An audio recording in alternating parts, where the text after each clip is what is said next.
रहे काल चक्र। मैं हूं दिव्या अग्रवाल और मेरे साथ हैं प्रश्न कुंडली विशेषज्ञ पंडित सुरेश पांडे जी। बहुत बहुत स्वागत है पंडित जी आपका। धन्यवाद। जी हां, आपकी किस्मत बदलने के लिए आपका नाम ही काफी है। इसलिए आज कालचक्र में प्रश्न कुंडली विशेषज्ञ पंडित सुरेश पांडे जी आपको नाम का महत्व बताएंगे। क्या आपका नाम आपको पैसा, शोहरत और सम्मान दिला सकता है? क्या आपका नाम आपके लिए लकी साबित हो सकता है? क्यों नहीं करना चाहिए अपने नाम को नजरअंदाज? इसी से जुड़ी दिलचस्प जानकारी देंगे आज आपको पंडित जी, तो बने रहिएगा आज कालचक्र के साथ। इसके अलावा अगर आपका भी कोई सवाल है तो आप हमें फोन कर सकते हैं। हमारा नंबर है 012066524415। तो पंडित जी, आज की चर्चा की शुरुआत करते हैं और बहुत दिलचस्प जानकारी आपके माध्यम से आज दर्शकों को मिलने वाली है। तो नाम का हमारी पर्सनालिटी पर और हमारे फ्यूचर पर क्या असर पड़ता है? नाम का हमारे व्यवहार से भी विशेष संबंध है, समझ रहे हो।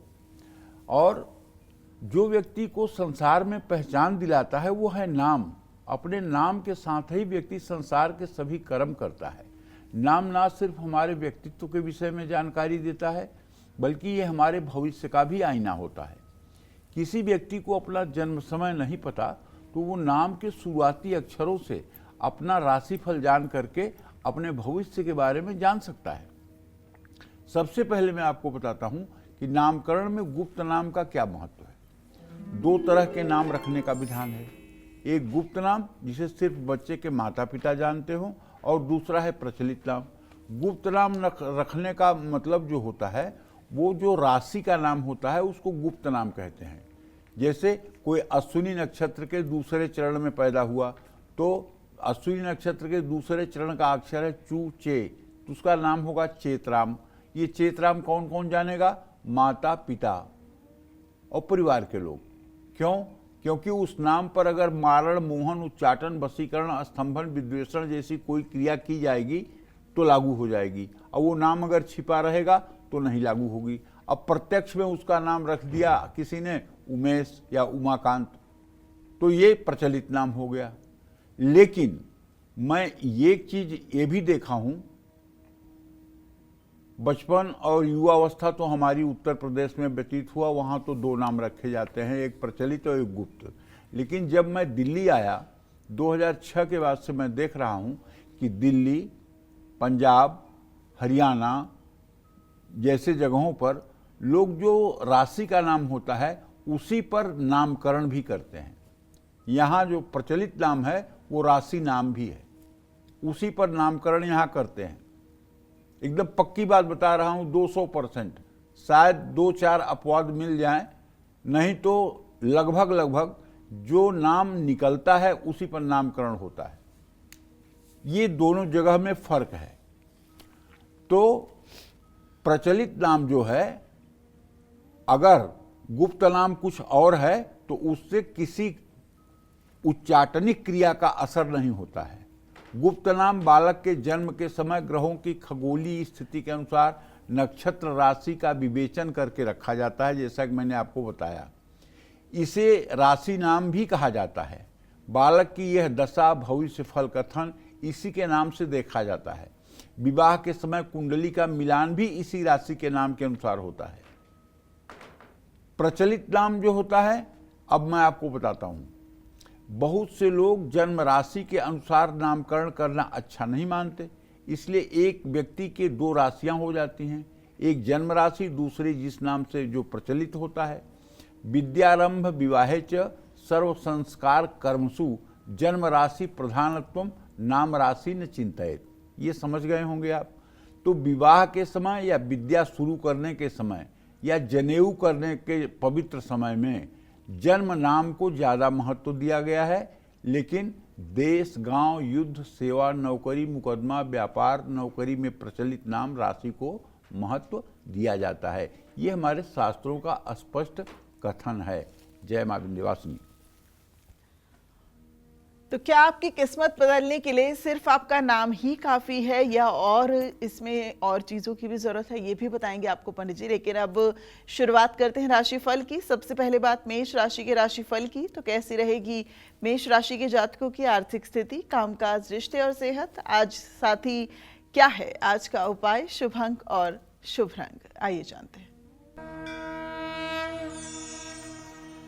आपके व्यय भाव में शनि और व्यय भाव का स्वामी बृहस्पति का कर्क राशि में सूर्य के साथ होना और अस्त होना इस बात का संकेत है कि आज आप शॉपिंग और घर के सामान पर पैसा खर्च करेंगे। बड़े अधिकारियों के साथ आपकी कोई मीटिंग हो सकती है। वैवाहिक रिश्तों में कुछ समस्या आ सकती है। मन में कोई बोझ रहेगा। मन को शांत रखिए। जल्दबाजी में कोई भी फैसला मत लीजिए। तुलसी के पौधे में जल चढ़ाएं। शुभ अंक आपके लिए 3 है। शुभ रंग आपके लिए नारंगी है। जय मां विंध्यवासिनी। तो वृषभ राशि के राशिफल की बात करें उससे पहले एक कालचक्र की दर्शक हमारे साथ जुड़ गई हैं। भोपाल से हमारे साथ दीपा जी जुड़ गई हैं लाइव। दीपा जी, बहुत स्वागत है आपका कालचक्र में। पंडित जी से अपना सवाल कीजिए। प्रणाम पंडित जी। हाँ, सदा सुखी रहिए। पंडित जी, मेरे भाई की जन्म तिथि है 23 मई 1981। जन्म स्थान है मोगल सराय। अभी का पंडित दीनदयाल उपाध्याय, यूपी। पंडित जी, इनकी नौकरी लगती है, छूटती है, साल 2 साल करते हैं। घर में मतलब बहुत परेशानियां हैं। भाभी और भाई में दोनों में झगड़े होना।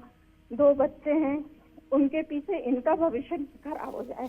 ये आपके छोटे भाई हैं कि बड़े भाई हैं दीपा? बड़े भाई हैं। अच्छा। मेरी माँ बहुत परेशान रहती है। कोई ऐसा उपाय है जिससे कि घर में सुकून और शांति रहे?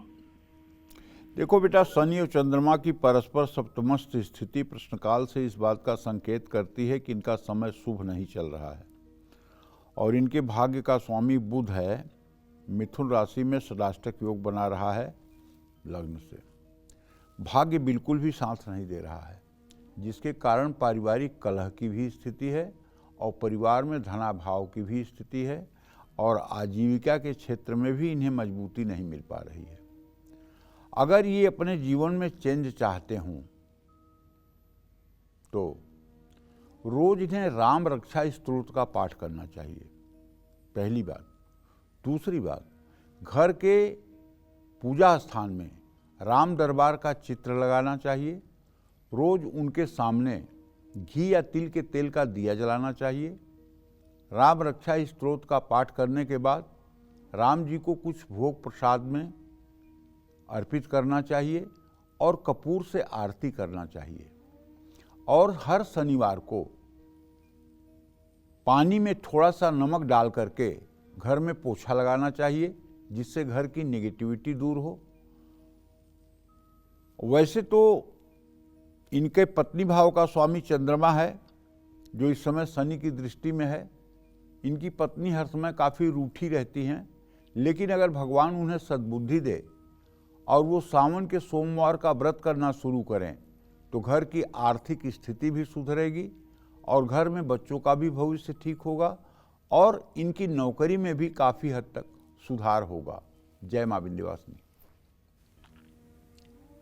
तो चलिए अब बात करते हैं वृषभ राशि के राशिफल की। कैसी रहेगी इनकी आर्थिक स्थिति, कामकाज, रिश्ते और सेहत, साथ ही क्या है आज का उपाय, शुभ अंक और शुभ रंग, आइए जानते हैं। देखिए, आपके राशि में इस समय मंगल की स्थिति है। मंगल व्यय भाव का स्वामी है। तो मैं तो आपसे यही कहना चाहूँगा कि पैसों के मामले में कोई भी फैसला आपको बहुत सोच समझकर लेना चाहिए। आज आप नए प्रोजेक्ट शुरू कर सकते हैं। अपनी परेशानी परिवार वालों के साथ आपको शेयर करनी चाहिए। चलिए, आज आपका स्वास्थ्य अच्छा रहेगा, इसमें कोई डाउट नहीं है, लेकिन अगर लापरवाही करेंगे तो नुकसान भी हो सकता है। मछलियों को आटे की गोलियां डालें। शुभ अंक आपके लिए 8 है। शुभ रंग आपके लिए हरा है। जय मां विंध्यवासिनी। तो चलिए अपनी चर्चा पर वापस लौटे उससे पहले कालचक्र की दर्शक हमारे साथ जुड़ गई हैं। हरप्रीत कौर जी हमारे साथ नागपुर से जुड़ गई हैं। हरप्रीत जी, बहुत स्वागत है आपका कालचक्र में। पंडित जी से अपना सवाल कीजिए, स्पष्ट और संक्षिप्त में। पंडित जी नमस्कार। हाँ, नमस्कार। पंडित जी, मेरे 3 प्रश्न है। मेरा पहला प्रश्न मेरे पापा के बारे में है। उनका जन्म तारीख 12 जुलाई 1976 है। उनका जन्म ओडिशा में हुआ। उनका नाम सतनाम सिंह गिल है। उनकी सेहत कैसी रहेंगी बताएं। इनको पहले हार्ट अटैक आया था। इनका भाग्योदय कब होगा, इनका फ्यूचर कैसा रहेगा बताएं। दूसरा प्रश्न मेरे भाई के बारे में है। उसका जन्म दिनांक 30 अक्टूबर 2005 है। उसका जन्म समय 8:25 रात में हुआ, नागपुर जन्म स्थान। और उसका फ्यूचर कैसा रहेगा बताए। वो किसी की सुनता नहीं है, वो सिर्फ अपने मन की करता है। वो बहुत बिगड़ गया है पंडित जी। तीसरा प्रश्न मेरे बारे में है। मेरा जन्म दिनांक 10 अक्टूबर 2007 है। जन्म समय 12:47 PM है। और मेरा फ्यूचर कैसा रहेगा बताए। मैं अभी फर्स्ट ईयर BBA में पढ़ रही हूँ। फर्स्ट ईयर में मुझे आगे गवर्नमेंट जॉब लगेगी या नहीं ये बताए। और पंडित जी, हमारे पास पैसा आता है चला जाता है, हमारे पास पैसा रहता नहीं, एक के बाद एक चलो ठीक है कठिनाइयां आ हरप्रीत, रही है। बहुत हो गया, बहुत हो गया। पहले आपके पिताजी के बारे में बता दूं, इनके रोग स्थान में चंद्रमा बैठा हुआ है। पूर्ण रूपेण इनका स्वास्थ्य ठीक नहीं है। रोग इनके अंदर लगा हुआ है। जरा सा भी लापरवाही करेंगे, जरा भी असावधानी करेंगे तो रोग इनके ऊपर हावी हो जाएगा। इन्हें पूरा परहेज में रहना चाहिए, डॉक्टरों के प्रिस्क्रिप्शन में रहना चाहिए और योग्य आहार विहार करना चाहिए, क्योंकि अभी भी ये डेंजर जोन में बने हुए हैं। इनके मतलब कि जो है छठे भाव का स्वामी बुध तृतीय भाव में बैठा हुआ है और रोगेश मतलब कि इनका बुध है और लग्नेश मंगल से द्वितीय द्वादश का संबंध है। कोई जीवन को तो खतरा नहीं है, लेकिन स्वास्थ्य बहुत अच्छा नहीं है। हर परिस्थिति से स्वास्थ्य को मतलब कि जूझने की ताकत नहीं है, इसलिए स्वास्थ्य के प्रति सावधानी बरतें। जहाँ तक भाग्योदय का प्रश्न है तो मंगल और बृहस्पति की स्थिति तृतीय एकादश है। भाग्योदय का कोई बहुत बढ़िया योग हमको नहीं दिखाई दे रहा है, लेकिन इतना जरूर है कि आगे आने वाले समय में अपने जिम्मेदारियों का ठीक से निर्वहन करेंगे। जहाँ तक हरप्रीत आपने अपने भाई के बारे में प्रश्न किया है तो उसके बारे में तो इतना ही बताऊंगा कि देखो बेटा, वो बहुत मनमौजी हो गया है और उसको ठीक करने का मेरे समझ से एक ही तरीका है कि उसके वजन के बराबर बुधवार को हरा चारा गायों को खिलाया जाए और खुद उससे कोशिश की जाए कि वो बुधवार को गौशाला में जाकर के गायों को हरा चारा अपने हाथ से भी खिलाए। अगर ये उपाय कुछ दिनों तक वो करेगा तो उसके मानसिकता में और उसके सोच में, उसकी जिम्मेदारियों के अनुभव में काफ़ी हद तक परिवर्तन आएगा, जो उसके अंदर एक सकारात्मक परिवर्तन लाएगा। आपने अपने बारे में जो प्रश्न किया है तो उसके बारे में तो आपसे यही कहना चाहूँगा कि आपकी शिक्षा ठीक चल रही है। मंगल और चंद्रमा का पंचम नवम संबंध है, लेकिन घर की परिस्थितियों के कारण आपका कंसंट्रेशन ठीक से पढ़ाई के प्रति हो नहीं पा रहा है। जो एकाग्रता या जो मतलब कि रुझान आपका पढ़ाई से होना चाहिए वो घर की परिस्थितियों के कारण हो नहीं पाता है। मैं आपसे बस इतना कहना चाहूँगा कि अगर हो सके तो आप सुबह शाम जिस भी भगवान को मानते हों, जैसे आप अगर सिख धर्म को बिलोंग करते हैं तो वाहेगुरु कहिए, अगर आप हिंदू धर्म को मानते हैं तो सीताराम कहिए, राधे श्याम कहिए। कुछ नाम जब सुबह शाम करिए, इससे आपको ताकत मिलेगी और आगे भविष्य में बढ़ने का मौका मिलेगा। जय मां विंध्यवासिनी। हम कई बार अपने कॉलर से ये निवेदन कर चुके हैं कि जब भी आप अपना सवाल करें तो जितना छोटा हो सके सवाल कीजिए, जिससे पंडित जी उसका जवाब विस्तृत तरीके से आपको दे सके। तो चलिए अपनी चर्चा पर लौटते हैं और अब जानते हैं पंडित जी से कि नाम कैसा होना चाहिए और कैसा नहीं होना चाहिए। पंडित जी बताइए, इसकी तो आपने बात अभी की कि आजकल नाम बड़े अलग तरीके से गूगल से छांट के, पहले तो नाम ऐसे होते थे कि भगवान का नाम ही आप जब अपने बच्चे का नाम लेते थे तो कई बार ले देते थे। अब जैसे भगवान राम कर्क राशि में पैदा हुए, ठीक है, लेकिन उनका नाम राम है तुला राशि में, तो नाम छिपाया गया ना। भगवान कृष्ण रोहिणी नक्षत्र में पैदा हुए, उनकी वृषभ राशि है, उनका नाम कृष्ण रखा गया, तो मिथुन राशि में है, नाम छिपाया गया ना। तो राम और कृष्ण से बढ़ कर के दिल्ली वाले, पंजाब वाले, हरियाणा वाले हो गए हैं। ये नहीं छिपाते हैं, ये राशि के नाम पर ही नामकरण करते हैं। इनको समझा के मर जाइए, लेकिन समझने के लिए तैयार नहीं है। जबकि ये सच है कि जादू टोना टोटका उन्हीं के ऊपर लागू होता है जो लोग अपने जन्म के नाम से जाने जाते हैं। अगर जन्म के नाम से न जाने जाएं तो मतलब ही नहीं है कि कोई आपके ऊपर तंत्र मंत्र, जादू टोना टोटका, काला जादू या भूत प्रेत की समस्या उत्पन्न कर दे। तो दो राशियां दो राशियां होनी ही चाहिए। अच्छा, ठीक है, इसीलिए मैंने राम और कृष्ण का उदाहरण दिया, कोई उससे साधारण ज्यादा- उदाहरण नहीं उससे दिया। ज्यादा क्या होगा? हाँ, तो कहने का आशय ये है, नाम कैसा होना चाहिए और कैसा नहीं होना चाहिए, अब मैं आपको बताता हूँ। नामकरण संस्कार के विषय में भी हमारे वेद और पुराणों में वर्णन है। मार्गशीर्ष के क्रम से कृष्ण, अनंत, अच्युत, चक्रधर, वैकुंठ, जनार्दन, उपेंद्र, यशपुरुष, वासुदेव, हरि, योगीश और पुंडरीकाक्ष ये मास के नाम हैं। इनके आधार पर नाम रखा जाता है। नक्षत्रों के चरण के अनुसार जो नाम अक्षर आए उस पर नाम रखना शुभ होता है। व्यवहारिक नाम 2, 4 या 6 अक्षर का उत्तम होता है। आपका नाम बोलने में मीठा होना चाहिए। ऐसा नाम नहीं रखना चाहिए जिसका अर्थ न निकलता हो या जिसके उच्चारण में कष्ट हो। ऐसा नाम भी नहीं रखना चाहिए जिनसे क्रूरता या युद्ध का भाव आए। नारद पुराण में कहा गया है कि ऐसा नाम रखना चाहिए जो अस्पष्ट हो, जिस नाम का कोई अर्थ न निकलता हो, ऐसा नाम नहीं रखना चाहिए। अब जैसे कुछ लड़कियों का नाम होता है निशा, कुछ लड़कियों का नाम होता है यामिनी। रात, निशा का मतलब रात। हाँ। निशा, यामिनी, इन लोगों की पर्सनल जिंदगी को अगर आप अध्ययन करें तो 90% ये लड़कियां परेशान होती हैं। अच्छा, निशा और यामिनी, नाम की वजह से। नाम की वजह से। कनक, कंचन, सोने की पर्यायवाची में जिनका नाम होता है, ऐसी लड़कियां परेशान होती हैं। फूलों की पर्यायवाची में जिनका नाम होता है, नदियों पर जिनका नाम होता है, नदियों के नाम पर जिनका नाम होता है, वो प्रायः परेशान होती हैं। अच्छा। कहने का आशय ये है कि देखो, हमारे यहाँ एक कहावत बड़ी मशहूर है कि भाई शुभ शुभ बोलो, अशुभ मत बोलो, पता नहीं कब जबान पे सरस्वती बैठ जाए। जी, ये आपने भी सुना होगा। बिल्कुल। प्राय ये बात लोग बोलते हैं, लेकिन जो बोलते हैं उनको ये नहीं पता कि सरस्वती होती क्या है, बैठती कब है। ठीक है, हम तो कहते हैं सुषुम्ना नाड़ी चल रही होगी। हाँ, ये बात। हाँ, ये कहते तो हैं। जब सुषुम्ना नाड़ी चलती है तो उस समय जो भी शब्द कहा जाता है वो ब्रह्मलीक हो जाता है। सुषुम्ना नाड़ी श्राप और आशीर्वाद के लिए होती है और किसी कार्य के लिए नहीं होती है। अगर सुषुम्ना में आपने किसी लड़की को कहा, ए रानी सुनो बेटा, तू वो रानी बन जाएगी, नहीं रानी है तो रानी बन जाएगी, पूरी गारंटी है। बेटे का नाम राजा भैया रख दिया, राजा भैया यहाँ आना, और सुषुम्ना में कह दिया, तो अब उनको राजा भैया बनने से कौन रोकेगा। लेकिन आजकल तो राजा भैया, राजा इसलिए भी रखेंगे ना कि बहुत लो क्लास लगेगा। हाँ, लो क्लास नहीं लगेगा, लो क्लास बुद्धि है। लो क्लास नहीं लगेगा, लो क्लास बुद्धि है। ये बात है।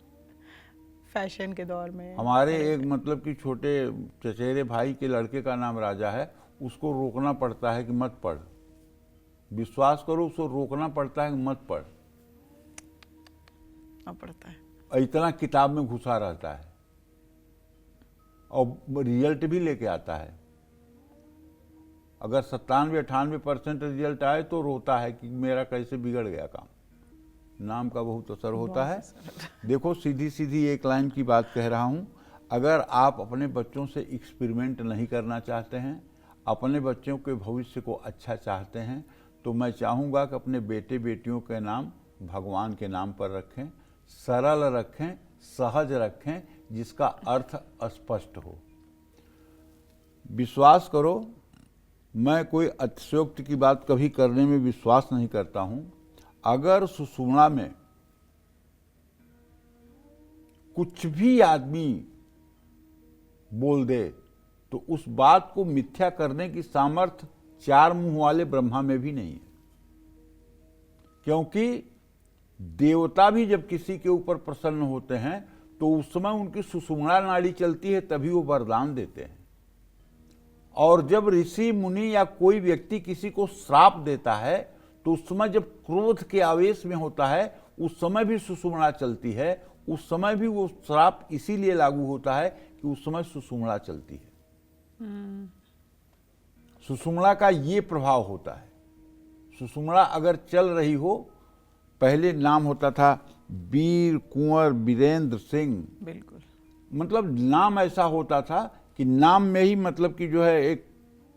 ठसक Personality महसूस होती छलकती थी। थी। आज भी बिहार में कम से कम इतना तो नाम है, अजीत रंजन, प्रमोद रंजन, कम से कम ऐसा नाम तो है पहले तो पिता बिहार का नाम वाले। भी और लगाते थे। चाहे जितना आप बिहार की हंसी उड़ा लीजिए, बिहारी कह लीजिए, लेकिन नाम में उनके आज भी नाम में लड़कियों के नाम के आगे कुमारी लिखा रहता है। उनके नाम के पीछे कोई न कोई विशेषण, आशीष विकास, आशीष विशेष, ऐसे नाम लिखे होते हैं।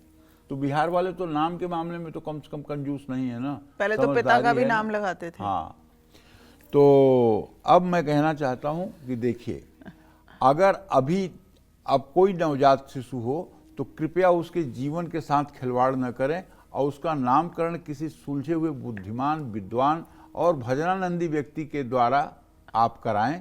इसमें आपका कल्याण होगा और इससे आपका कल्याण हर समय होता ही रहेगा। जानती हो, हमारे मतलब कि एक पोते का नाम धैर्य, ठीक है, तो हमारी बहू ने उसका नाम कृष्णा कर दिया।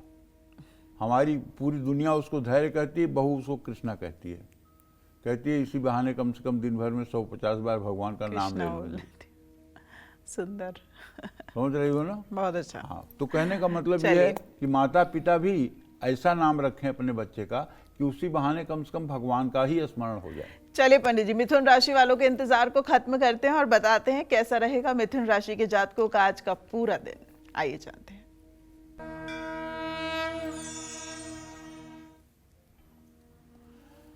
मिथुन राशि के जातकों को बताना चाहूंगा कि देखिए, आपका राशि स्वामी बुध तो आपके ही राशि में है, लेकिन आपके व्यय भाव में मंगल बैठा हुआ है, आय भाव का स्वामी होकर के।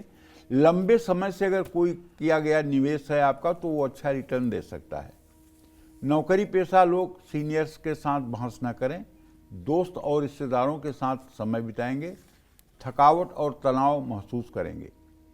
दूसरों की मदद सोच समझकर करें। शिवलिंग पर दूध और जल चढ़ाएं। शुभ अंक आपके लिए 7 होगा, शुभ रंग आपके लिए गोल्डन होगा। जय मां विंध्यवासिनी। चलिए अब बात करते हैं कर्क राशि के राशि फल की और जानते हैं कैसा रहेगा आज का इनका पूरा दिन।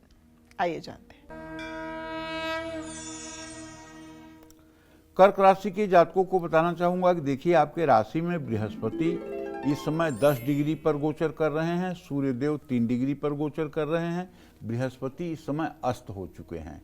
ऐसे में अनावश्यक खर्चों पर लगाम लगाएं, अपनी शॉपिंग की बीमारी को कंट्रोल करें, कारोबार में बनाई गई प्लानिंग में बदलाव करें, माता पिता के साथ समय बिताएं, स्वस्थ रहने के लिए रोज एक्सरसाइज करें, आज सोच समझकर बातचीत करें, धार्मिक पुस्तक पढ़ें।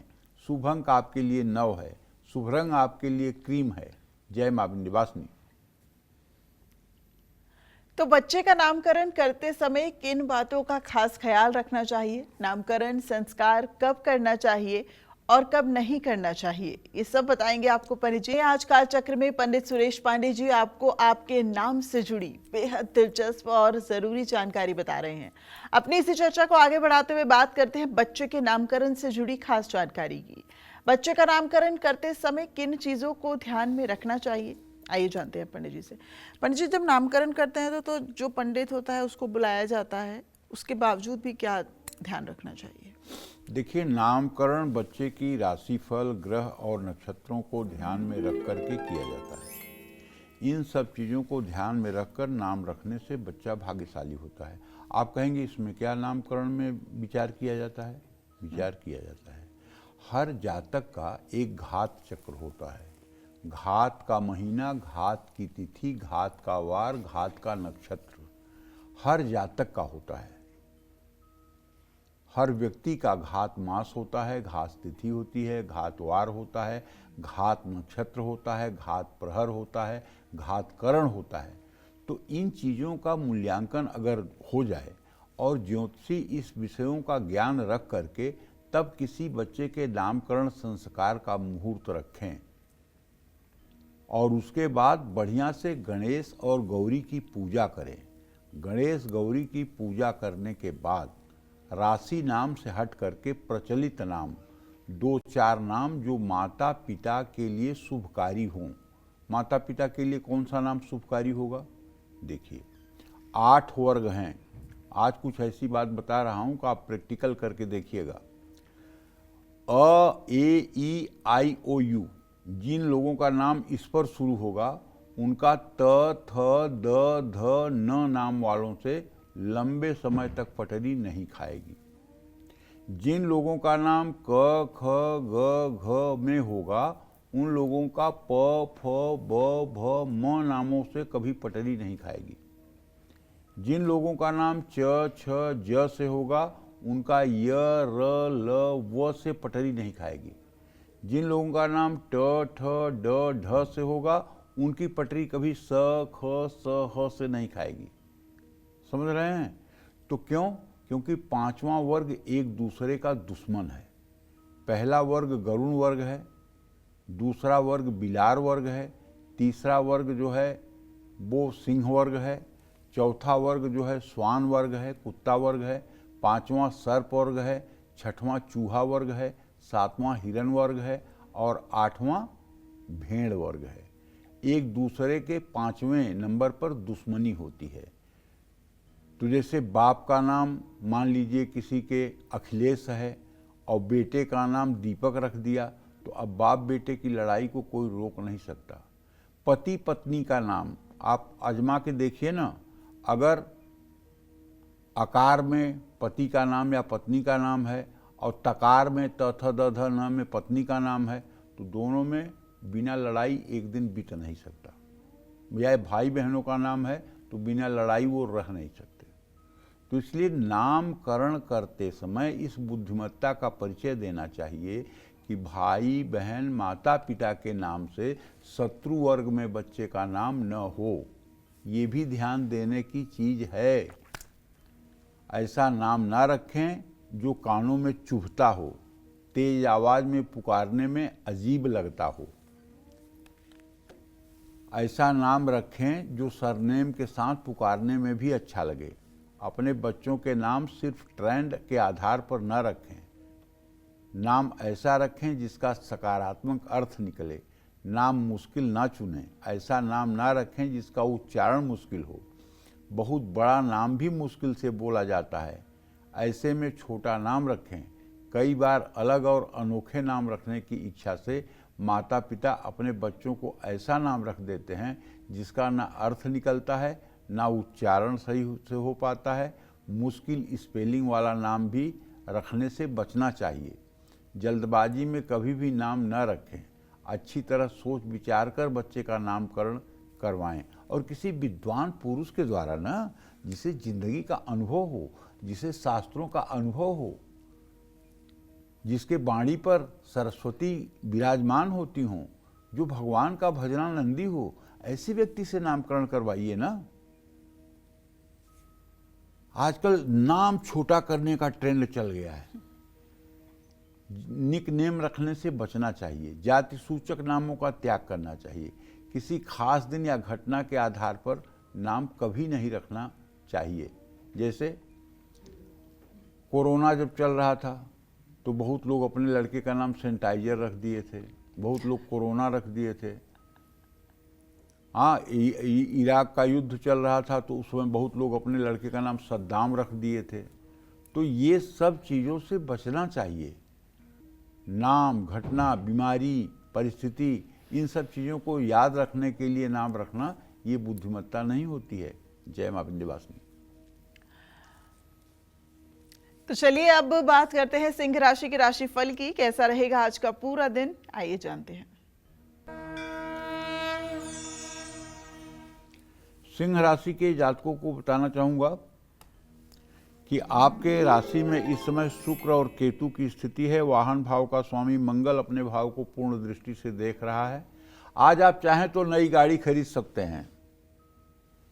काम को लेकर नए लोगों के साथ चर्चा होगी। किसी पुराने दोस्त से मुलाकात होगी।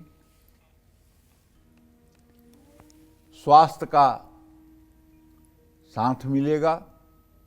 लेकिन अपनी गलतियों को, अगर आपकी गलती कोई है तो उसे नज़रअंदाज ना करें। ज़रूरतमंद को चावल और दूध का दान करें। शुभ अंक आपके लिए 4 है। शुभ रंग आपके लिए मैरून है। जय मां विंध्यवासिनी।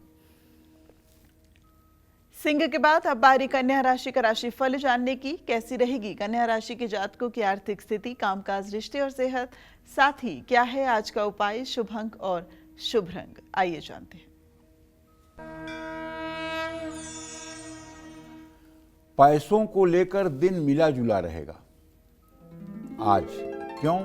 कन्या राशि से व्यय भाव में शुक्र की स्थिति है और व्ययेश सूर्य आमदनी के स्थान में है।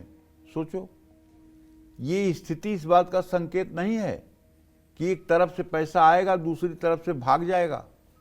काम को लेकर के नई योजनाएं बन सकती हैं।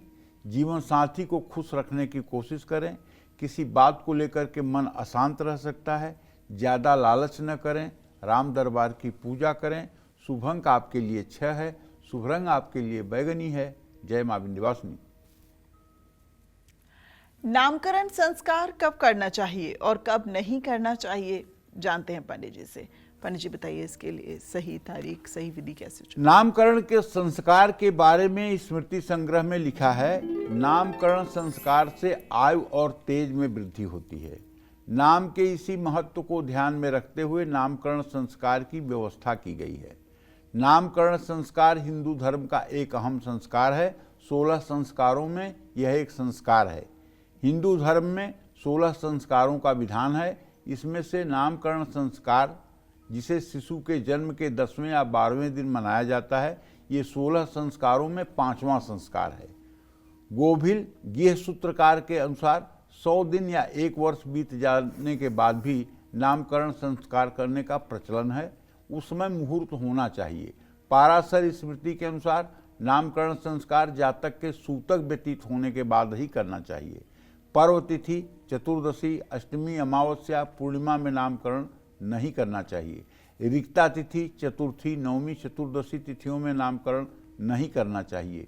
उपरोक्त तिथियों को छोड़कर परिवार, द्वितीया, तृतीया, पंचमी, षष्ठी, सप्तमी, दशमी, एकादशी, द्वादशी, त्रयोदशी में नामकरण शुभ होता है। जय मां विंध्यवासिनी। चलिए अब बात करते हैं तुला राशि के राशिफल की। कैसा रहेगा इनका आज का पूरा दिन, आइए जानते हैं।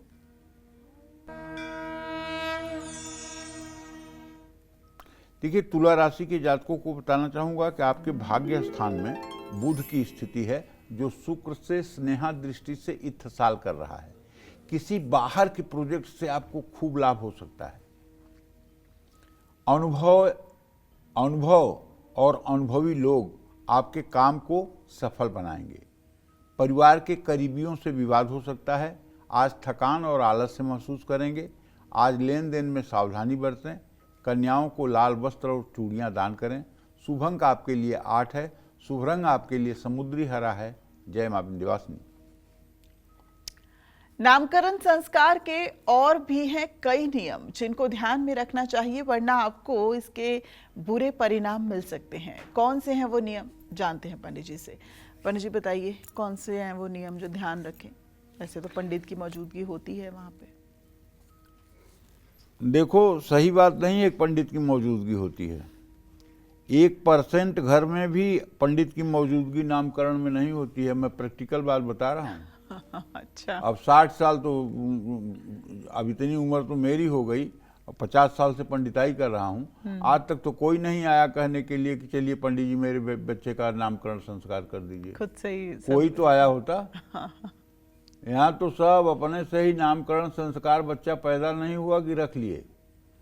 कोई संस्कार नहीं होता है। संस्कार का लोप है। 2 चीज़ों का संस्कार नहीं होता है, जो दोनों चीज़ें बहुत जरूरी हैं। अच्छा। एक तो गर्भाधान जो है, मतलब बच्चा जब गर्भ में आए तो उसके लिए एक अच्छे मुहूर्त की आवश्यकता होती है।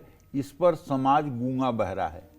और बाद में जब बच्चा पैदा हो जाता है, अशुभ हरकत करने लगता है, खराब काम करने लगता है, तो अपना माथा पीटते हैं कि ये तो बच्चा खराब हो गया, ऐसे हो गया, वैसे हो गया। तो जो गोद भराई होती है वो कुछ डिफरेंट होती है? वो गोद भराई तो डिफरेंट होती है, वो तो संतान के गर्भ में आने के बाद होती है। हाँ जी। लेकिन जो गर्भाधान होता है, जिसको आधान क्रिया करते हैं, जब बच्चा गर्भ में आता है, पिंड में आता है, उस समय का मुहूर्त शुभ होना चाहिए।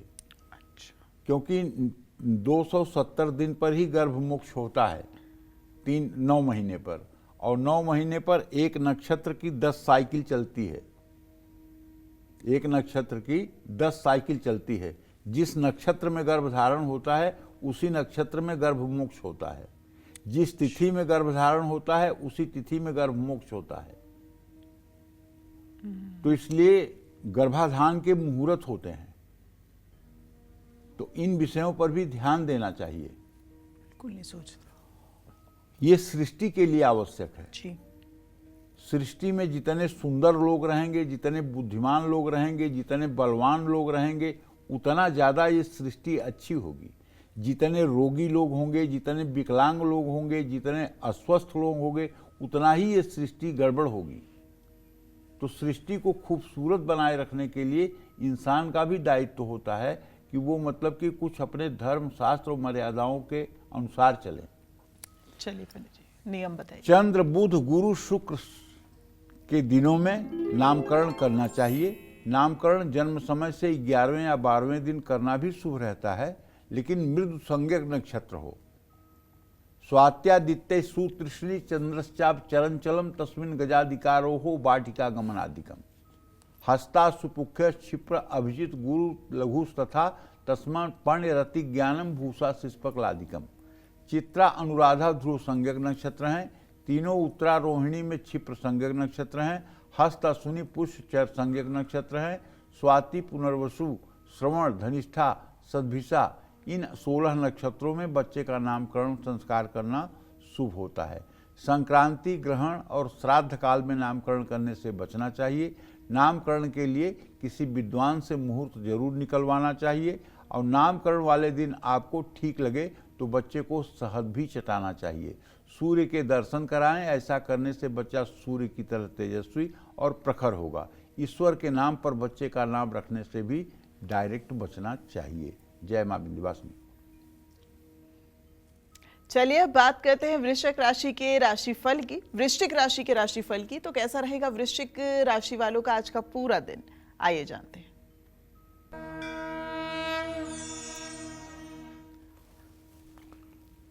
वृश्चिक राशि के जातकों को बताना चाहूँगा कि आज आपका व्यय भाव का स्वामी शुक्र ये आपके आजीविका भाव में गोचर कर रहा है केतु के साथ।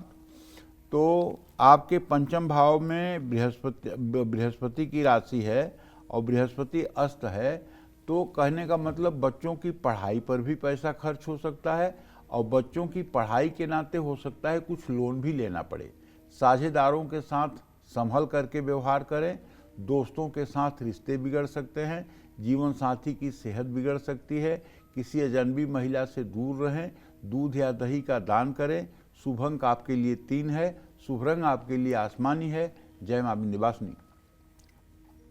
कालचक्र के दर्शक हमारे साथ जुड़ गए हैं पटना से अमित जी। अमित जी, बहुत स्वागत है आपका कालचक्र में। पंडित जी से अपना सवाल कीजिए स्पष्ट और संक्षिप्त में। कोटि कोटि प्रणाम पंडित जी। हाँ, सुखी रहिए जी। मेरा नाम अमित है और मेरी जन्म तिथि 30 अगस्त 1984। पंडित जी, मेरी तबीयत की वजह से मैं कोई काम धंधा नहीं कर पाता। बहुत ही मतलब एक पैसे के लिए सोचना पड़ता है। ये मेरा पहला प्रश्न है, क्या मेरी जन्म स्थिति कब से ठीक होगी। दूसरा प्रश्न ये है कि आपने बोला था श्रीम मंत्र जाप करने के लिए। मैं श्रीम ये क्या मंत्र है या नाम है, और क्या मैं इसे नहा धोआ के हमेशा जब भी जब करूं नहा धोआ के करूं, बिना खाए करूं, या हमेशा कर सकता हूं। मैं बस यही जानना चाहता हूं पंडित। देखो बेटा, ऐसा है कि आपके रोग स्थान में चंद्रमा बैठा हुआ है और रोग स्थान का स्वामी आपके बुध है। स्नायु तंत्रों की बीमारी है। मैं चाहूँगा कि पहला काम आप करें कि आप। चलिए अब बात करते हैं धनु राशि की। क्या कहता है धनु राशि का राशिफल, कैसा रहेगा इनका आज का पूरा दिन, आइए जानते हैं। धनु राशि पर बुध की पूरी दृष्टि है। शुक्र आपके भाग्य भाव में बैठा हुआ है और आपका जो राशि स्वामी बृहस्पति है वो अपने भाव से खड़ाष्टक योग बना रहा है भाई। तो बड़ा निवेश करने से पहले खूब सोच समझ कर रिसर्च कर लीजिएगा। कहीं ऐसा ना हो कि आज आपका डिसीजन बैकफायर कर जाए। सरकारी काम में लापरवाही मत बरतिएगा। परिवार के साथ किसी यात्रा पर जाने का सुअवसर मिलेगा। जुखाम खांसी से परेशान हो सकते हैं। दुविधा में कोई फैसला मत लीजिए। धर्मस्थान में झंडे का दान करिए। शुभ अंक आपके लिए 9 है, शुभ रंग आपके लिए केसरिया है। जय मां विंध्यवासिनी। और धनु के बाद अब बारी मकर राशि का राशिफल जानने की। तो जानते हैं आज मकर राशि वालों का भाग्य कितना मजबूत है।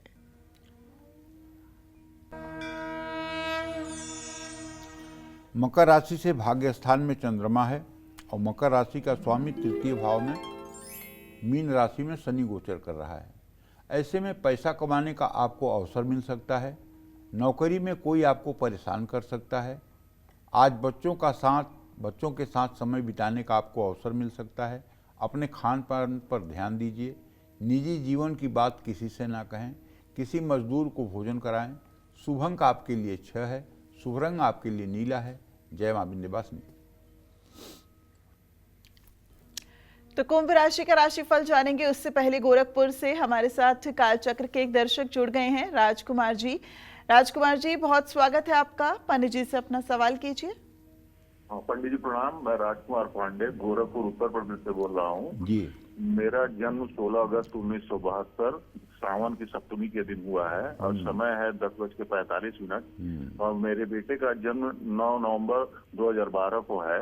तो पहला प्रश्न मेरा ये है कि मैं 1992 से ही शेयर बाजार में जहाँ भी जिस भी संस्था से जुड़ के काम कर रहा हूँ वहाँ सब जगह से मुझे धोखा मिला और आज के दिन में मुझे आजीविका चलाने में बहुत ही कठिनाई हो रही है।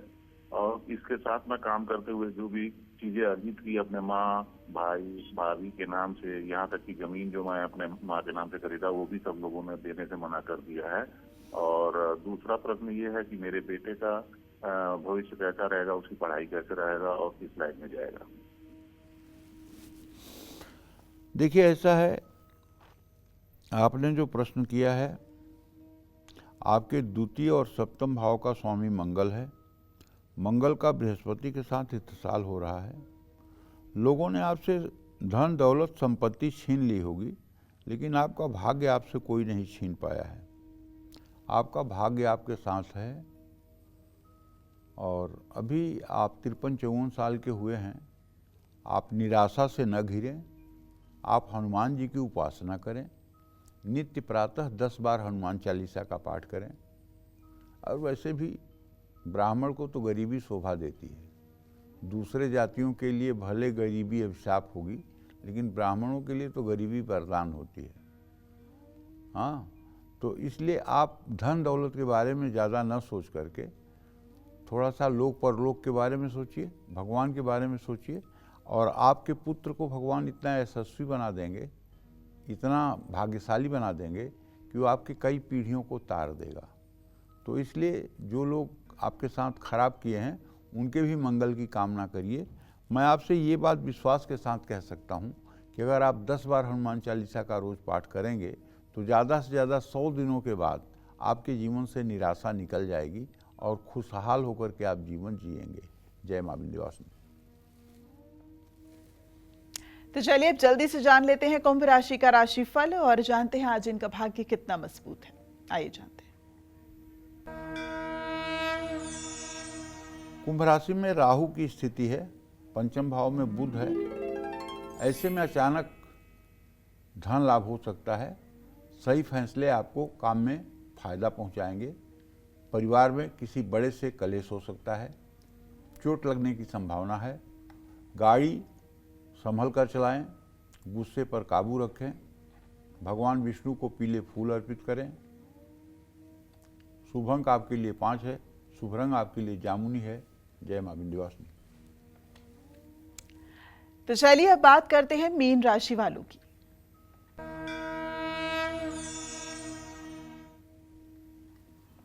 देखिए, मीन राशि में शनि की स्थिति है और व्यय भाव में राहु है। पैसा आएगा तो आपके पास, लेकिन उसी हिसाब से खर्च भी बढ़ा रहेगा। आज कोई बड़ी डील हाथ से फिसल सकती है। आज परिवार में अनबन हो सकती है। ज़्यादा सोचने से सिर दर्द हो सकता है। किसी भी महिला से बहस न करें। चांदी की छोटी चीज़ अपने पास जरूर रखें। शुभ अंक आपके लिए 1 है, शुभ रंग आपके लिए पीला है। जय मां विंध्यवासिनी। कैसे एक चमत्कारी अंगूठी आपका हर दुख दूर करके आपको जीवन का हर सुख दिला सकती है। आइए जानते हैं पंडित जी से। पंडित जी बताइए, चमत्कारी अंगूठी। देखो कछुआ जो है ये धैर्य, शांति, लंबी आयु, गुड लक, कंटिन्यूटी, समृद्धि और विजय का प्रतीक है। लक्ष्मी जी समुद्र मंथन से प्रकट हुई थी, इसलिए कछुआ इनको भी प्रिय है। कछुए की अंगूठी पहनने से व्यक्ति का आत्मविश्वास दोगुना बढ़ जाता है। इसे लगातार पहनने से कारोबार में घाटा नहीं होता है और बरकत होती है। कछुए की अंगूठी पहनने वाले व्यक्ति में कछुए की तरह धैर्य आ जाता है। कछुए की अंगूठी पहनने वाले व्यक्ति को अच्छी सेहत और लंबी आयु की प्राप्ति हो सकती है। कछुए की अंगूठी पहनने से बुरी नज़र नहीं लगती है। कछुए की अंगूठी पहनने से घर में नकारात्मक ऊर्जा धीरे धीरे कम हो जाती है। कछुए की अंगूठी चांदी की धातु में बनवाना शुभ होता है। कछुए की अंगूठी को दाहिने हाथ की तर्जनी या मध्यमा में ज़्यादा उचित होता है पहनना। कछुए की अंगूठी में कछुए का सिर वाला भाग आपकी तरफ होना चाहिए, माने अंदर की तरफ होना चाहिए, और पूंछ बाहर की तरफ होना चाहिए। ये बात ध्यान रखना चाहिए। जय मां विंध्यवासिनी। तो इसी के साथ पंडित जी आज हमारे दर्शकों को इतनी दिलचस्प जानकारी देने के लिए आपका बहुत धन्यवाद। धन्यवाद।